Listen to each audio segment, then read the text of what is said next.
Ngayon, napansin natin dito sa Philippines, kaya nga medyo gumalaw ang MMDA because biglang dumami nga ang electric motorcycles dito sa Philippines. Ano? In fact, siguro lahat ng nakikinig sa atin ngayon, nanonood, familiar na sila sa mga kapitbahay nila, salumuhan nila. So,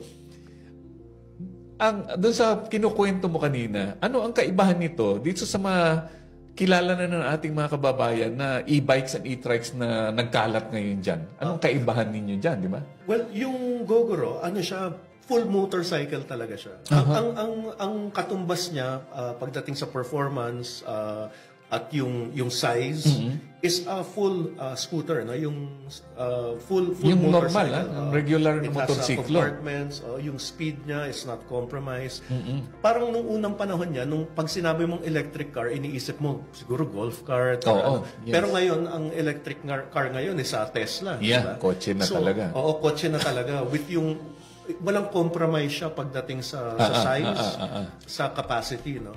In fact, in a lot of ways, mas hihigit pa yung electric motorcycle kasi maraming advantages yung electric motorcycle. For example, walang sound. Yung torque niya mas malakas. Ang acceleration niya mas mabilis.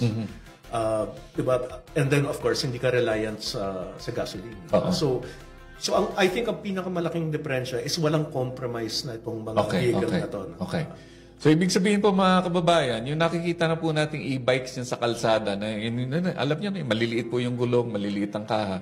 Hindi ho ito yon. In fact, itong Gogoro na sinasabi ni Dustin ay isang normal na motorsiklo lang, na instead na tumakbo sa gasolina, tumatakbo ito gamit baterya o kuryente lang. So, yun lang kaibahanan. But in terms of performance, for all intents and purposes, normal motorsiklo ito. Pantay o higit. Yes, kaya magsakay po ng isa, dalawang tao. Baka isipin nyo yung mga maliliit. Nahirapan nga yun kasi maliliit po ang makina. So in other words, ito, pagdating po ng power, paghatak niya, equivalent lang ito sa, kilala natin lahat ng motorsiklo.